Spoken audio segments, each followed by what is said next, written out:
দর্শক, আজকেও অসাধারণ একটি ঘটনা ঘটেছে। প্রথম না, কিন্তু এই যে ধারাবাহিকভাবে ফলো আপে রাখা, বাংলাদেশের ইতিহাসে এমন ঘটনা ঘটেনি।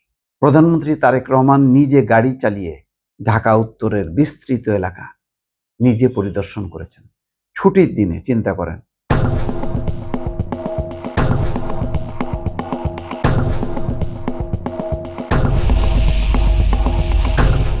এই ছুটির দিনে সাধারণত বাংলাদেশের যারা সরকার প্রধান হন, তারা পরিবারকে সময় দেন বা দলীয় রাজনৈতিক কর্মীদের নিয়ে গল্পগুজব করে সময় কাটান। সিরিয়াস কোনো অনুষ্ঠানে যান না। হয়তো যদি প্রোটোকল অনুযায়ী কোনো অনুষ্ঠান থাকে, সেই কাজটি করেন। কিন্তু একেবারে সরেজমিনে রাস্তার বিভিন্ন এলাকা ঘুরে ঘুরে দেখা নগরীর, এই ঘটনা কিন্তু ঘটেনি। আমার মনে পড়ে না সাম্প্রতিক সময় গত 15, 20, 25 বছরে এরকমটা হয় না। ঢাকা নগরে বসবাস করেও প্রধানমন্ত্রী বা সরকার প্রধানরা তারা হয়তো মেয়রকে ডেকে এনেছেন বা এটা ওটা নির্দেশনা দিয়েছেন। তারা যা শুনেছেন সেই অনুযায়ী নির্দেশনা দিয়েছেন। কিন্তু নিজেরা যে মনে করেন আজকে প্রধানমন্ত্রী যে কাজটি করলেন, এইটা সাধারণত নগরের মেয়ররা করেন, মন্ত্রীরাও করেন। কিন্তু প্রধানমন্ত্রী কখনো করেন না।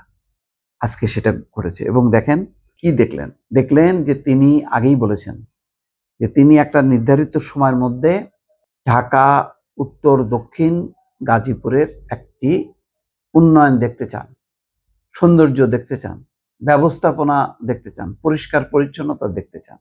এবং আমরা যারা নগরবাসী তারা কিন্তু এটাই চাই যে ঢাকা শহর পরিষ্কার পরিচ্ছন্ন হবে, ঝকঝকে তকতকে হবে। যখনই আমরা বিদেশের মাটি থেকে দেশের মাটিতে পা দিই, তারপরে যখন কি ঘুরি, তখন মনটা আমাদের খারাপ হয়ে যায়। আমাদের তখন আমরা চিন্তা করি, কম্পেয়ার করি যে কি দেখে আসলাম আর কি দেখছি। অথবা এখান থেকে যখন নাকি আমরা বিদেশে যাই, তখনও মনটা আবার খারাপ হয় যে হায়, এত সুন্দর পরিষ্কার পরিচ্ছন্ন পরিপাটি শহর, আর আমার নিজের রাজধানী ঢাকা শহরের কি অবস্থা। তো আজকে প্রধানমন্ত্রী এখানে খবরে বলা হচ্ছে পরিচ্ছন্নতা, বর্জ্য ব্যবস্থাপনা, বৃক্ষরোপণ, সবুজায়ন, পানি নিষ্কাশন ব্যবস্থা সহ সামগ্রিক নগর ব্যবস্থাপনা পরিদর্শন করেন। পরিদর্শনের সময় কয়েকটি বিষয়ে অসন্তোষ প্রকাশ করে দ্রুত এবং কার্যকর ব্যবস্থা নেওয়ার নির্দেশ দেন। খুঁটিনাটি জিনিসগুলি বলেননি, কারণ সব বিষয়গুলো সামনে না এনে সেটাকে ইস্যু না করে বরং যেই বিষয়গুলো তিনি দেখেছেন যেখানে পরিচ্ছন্নতার অভাব, এখানে ব্যবস্থাপনার অভাব, সেগুলো তিনি নির্দেশ দিয়েছেন। স্থানীয় সরকার মন্ত্রণালয় বলছে যে শুক্রবার সাপ্তাহিক ছুটির দিনে বিকেলে প্রধানমন্ত্রী তার দপ্তরে ডেকে নেন দুই ব্যক্তিকে। একজন হচ্ছেন প্রতিমন্ত্রী মীর শাহে আলম, স্থানীয় সরকার প্রতিমন্ত্রী। আরেকজন হচ্ছেন ঢাকা উত্তর সিটির প্রশাসক শফিকুল ইসলাম। তারপর বিকেল 4টার দিকে তাদেরকে সঙ্গে নিয়ে তিনি ঢাকা উত্তর সিটির আওতায় থাকা বিভিন্ন এলাকার নগর ব্যবস্থাপনার কার্যক্রম দেখতে বের হন।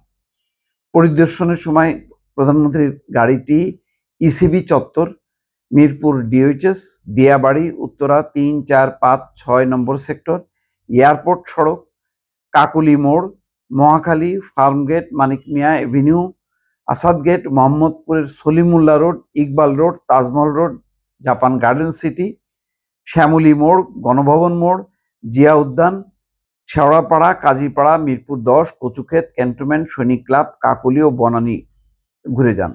পরিদর্শন শেষে সন্ধ্যায় তিনি গুলশান এভিনিউয়ের বাসভবনে ফিরে যান। দেখছেন, 4টা থেকে 6টা পর্যন্ত 2 ঘন্টা তিনি ঘুরে ঘুরে মোটামুটি ঢাকা উত্তরের কোনো এলাকা বাদ দেননি।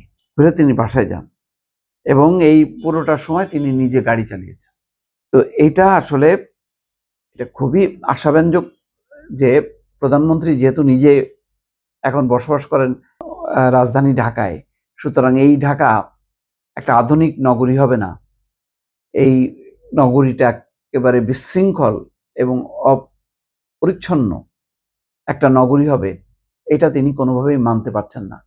এই জন্য দফায় দফায় তিনি নিজে যেমন সরেজমিনে পরিদর্শন করছেন, তেমনি ঢাকা উত্তর এবং দক্ষিণ সিটি কর্পোরেশনের কর্মকর্তাদেরকে ডেকে নিয়ে কিন্তু তিনি সময় বেঁধে দিচ্ছেন যে এই সময়ের মধ্যে কিন্তু দৃশ্যমান অগ্রগতি হইতে হবে। তার মানে সম্ভাবনা আছে। এখন প্রধানমন্ত্রীর চেষ্টা, প্রধানমন্ত্রীর নির্দেশনা, এটা যদি বাস্তবায়নে প্রশাসন, আমলাতন্ত্র, দল, সরকার তারা যদি গড়িমসি করে, এটা থেকে আর দুর্ভাগ্যজনক কিছু হবে না। প্রধানমন্ত্রী তখনই সফল হবেন যদি তার টিম, তার প্রশাসন যদি কাজ করে, তাহলেই সম্ভব। দেখা যাক কি হয় সামনে।